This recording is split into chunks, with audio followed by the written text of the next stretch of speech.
요즘 공무원 퇴사 이야기 많이 들리죠? 얼마 전 충주맨도 공직을 떠났다는 소식이 화제가 됐고, 저도 11년 동안 공무원이어서 퇴사 후에도 그 안정적인 직장을 왜 나오냐 이런 말을 정말 많이 들었거든요. 제가 공무원을 그만둔 이유는 안녕하세요, 미국 주식 장기 투자로 부자 되는 과정을 기록하고 있는 파돌댁입니다. 오늘은 투자 이야기가 아니라 제 이야기를 좀 해볼까 하는데요. 왜 안정적인 공무원을 그만뒀는지, 후회는 없는지, 퇴사 후 3년 현실이 어떤지, 그리고 퇴사하는 게 맞는 건지 좀 솔직하게 있는 그대로 말씀드려 볼게요. 아마 공직에 계신 분들이라면 특히 공감을 하실 겁니다. 유튜브나 블로그로 저를 처음 보신 분들은 전업 투자하려고 공무원 그만뒀구나 이렇게 생각하시고, 같이 근무했던 동료들은 쟤는 유튜버 하려고 나갔네 이렇게 생각을 하더라고요. 둘 다 사실이 아니고요. 공무원 하면서 투자 수익이 났다면 아마 그만두지 않았을 확률이 더 높았을 거예요. 투자 수익이 나고서야 현금 흐름과 안정적인 소득이 얼마나 중요한지 알게 됐거든요. 그때는 조직 내부가 싫고 바깥 세상에서 부딪히면서 새로운 일을 하고 싶은 치기가 좀 컸어요. 지금은 좀 달라졌는지 모르겠지만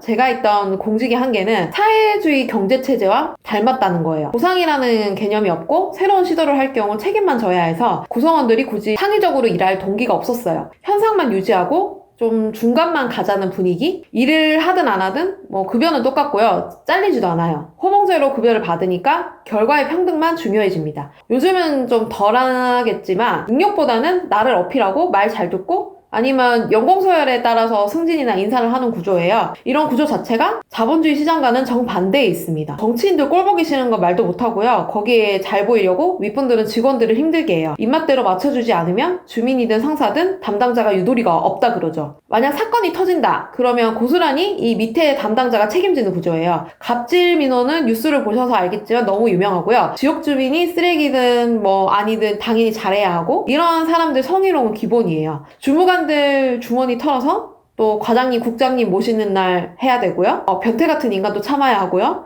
일단 이런 윗분들을 참아주기가 가장 힘들었어요. 근데 어느새 시간이 지나니까 이런 게 익숙해진 제가 너무 싫은 거예요. 그래도 여기에 이렇게 이야기를 하니까 좀 속이 시원하네요. 그만둘 이유는 이처럼 10년 넘게 계속 쌓였는데 결정적인 한 방이 없었어요. 밖에 나가면 어차피 지옥이니까요. 그러다가 2022년도 1인 작업이 번지면서 진짜 정말 도전을 해보고 싶더라고요. 잘해내고 싶고 뭔가 할 수 있다는 희망이 생겼어요. 그 외에도 월급으로 부자 되기 힘들다는 한계도 깨달았고, 물론 저는 사업보다 투자로 자산을 일군 케이스긴 하지만요. 그 전에 제가 운동하면서 17kg 넘게 감량도 하고 절약도 실천하면서 투자하고 이런 것들이 쌓이다 보니까 뭔가 잘해낼 수 있을 것만 같은 촉이 오더라고요. 그래서 매일 회사 끝나고 집 가서 디자인 연습하고 퇴사 후에 바로 사업자를 냈습니다. 근데 제 촉이 틀렸어요. 결국 이 사업은 접었거든요. 공무원 퇴사 후회하냐 물어보시는 분들이 많아요. 그로부터 말씀드리면 고정급여는 굉장히 아쉽고요. 조직 자체를 떠난 거에는 1도 미련이 없습니다. 제가 공직을 떠나서 도전한 거는 디자인 사업이었어요. 일러스트, 포토샵 당연히 할 줄 모르지만 유튜브 보면서 배우고 연습해서 이 3년 동안 브랜드 디자인 사업까지 키웠거든요. 처음에 작게 로고만 그리다가 브랜드 기획, 인쇄, 포스터, 초대장, 패키지 디자인까지 하게 됐어요. 새로운 의뢰 들어와도 거절 안 하고 닥치는 대로 하다 보니까 이 할 수 있는 역량이 점점 커지더라고요. 그 외에도 브랜딩이나 마케팅, 회사 운영 이런 쪽으로도 배운 게 많아요. 사업 자체는 실패를 했지만 그 과정에서 익힌 것들이 지금 또 요긴하게 쓰이고 있어요. 썸네일 클릭률도 높고 글쓰기 실력도 향상되고 영상 편집이나 기획에도 크게 도움이 됐어요. 블로그는 아직 1년이 안 됐는데 서로 이웃 추가 없이 순수 이웃만 5,000명이 넘어가고요. 유튜브 영상 16개 만에 6,000명의 구독자를 달성을 했습니다. 조회수도 1만씩 나오고 포스팅도 하루 2,000명 정도 보러 오시거든요. 예전에 브이로그 유튜브 할 때는 1년 넘게 2,000명 겨우 모았거든요. 그래서 지금의 성과가 저에겐 대단히 유의미합니다. 공직에서는 배울 수 없는 잡기술이 많이 늘었죠? 옛날에는 공직에서는 배울 게 1도 없다고 생각을 했었어요. 근데 바깥에 나와보니까 생각보다 도움되는 일들이 꽤 많아요. 첫째로 법 해석이 어렵지 않습니다. 사업할 때도 모든 업무를 법률이나 지방자치 조례를 확인해야 돼요. 생각보다 많은 분들이 법 해석을 어려워하는데 전문 용어나 공무원의 재량에 달린 일들도 많잖아요. 저는 공무원 출신이다 보니까 사업 초기에 발생하는 인허가 요건이라든지 벌칙 규정이나 지원 법규나 이런 것들을 해석하는 게 어렵지 않아요. 자연스럽게 되더라고요.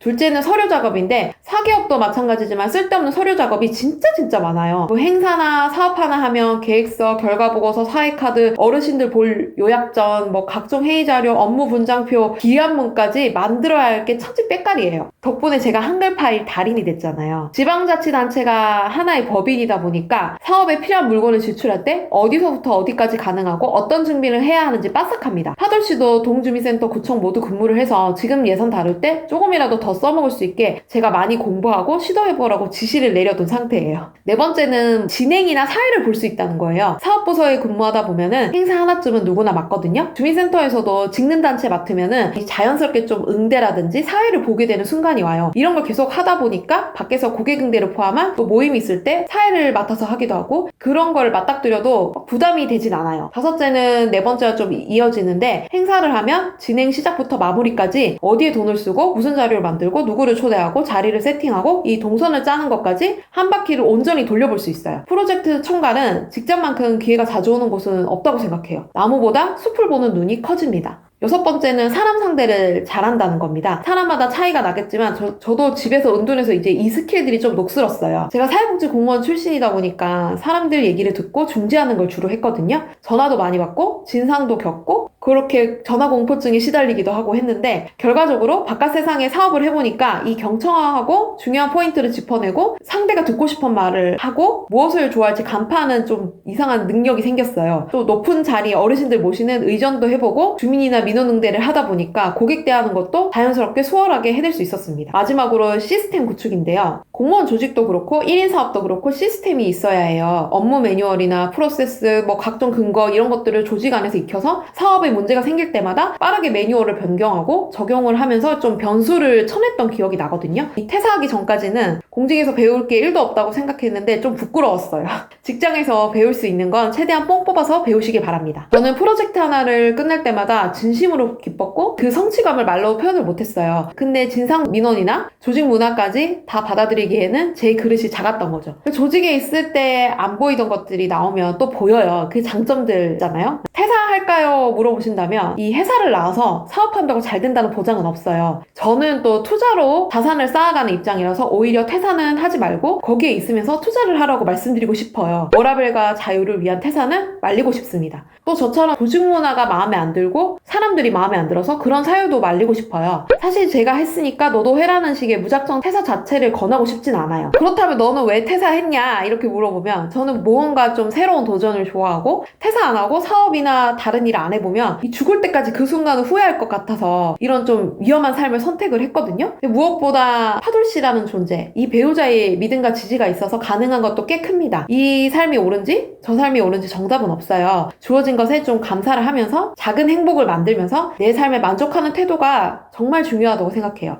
지금 계신 곳에서 너무 안 좋은 것들만 보지 마시고 내가 가진 것들을 하나하나 곱씹어 보셨으면 좋겠어요. 돌아보면 저도 공무원 되기 전에는 그렇게 소망하고 바라던 직업이었거든요. 그 막상 몸 담궈보니까 그때의 간절함은 다 사라지고 눈앞에 놓인 이 불공정함 이런 것들만 보이는 게 이것도 인간의 본능이구나 싶은 마음도 있어요. 결국 인간은 내가 안 가본 길을 욕망하게 돼 있습니다. 저희 남편 파돌씨는 여전히 공무원이에요. 그리고 파돌씨도 조직이랑 안 맞아요. 회사 생활이 힘들지 않은 사람이 어디 있겠어요. 다 힘들지만 가족 때문에 우리 미래를 위해서 참고 일하는 거죠. 파돌씨 개인 계좌가 지금 3억 정도 되거든요. 이게 10억이 될 때까지 열심히 좀 추미하면서 퇴사를 목표로 가는 중입니다. 퇴사 후에는 10억을 배당주로 넣고요. 현금 흐름을 만들 건데 이걸 한 5에서 7% 정도 생각을 하고 있어요. 그러면 대략 4, 500 정도의 현금 흐름이 생기거든요. 저희 지금 가족이 아들까지 3명인데 350만 원으로도 충분히 잘 살고 있거든요. 그래서 4, 500이면 차고 넘칠 것 같습니다. 인생에서 뭐가 정답이고 어떤 선택이 더 잘한 선택이다. 이거는 아무도 몰라요. 공무원으로 남아도 맞고 퇴사해서 도전해도 맞고 투자를 하든 사업을 하든 각자의 인생이 있으니까요. 저같이 사업도 말아먹고 또 투자도 해보고 이것저것 도전하는 사람도 있어야 된다고 생각해요. 다만 지금 있는 자리에서 배울 수 있는 걸 끝까지 뽑아먹고 현금흐름 꼭 만들고 그리고 나서 선택을 하셨으면 좋겠습니다. 저는 제 성격상 안 해보면 평생 후회할 것 같아서 나온 거예요. 어쨌든 여러분이 거기 계시든 나오든 응원해주는 사람 한 명쯤은 있을 거예요. 어떤 길을 가든 저도 응원하겠습니다. 성투!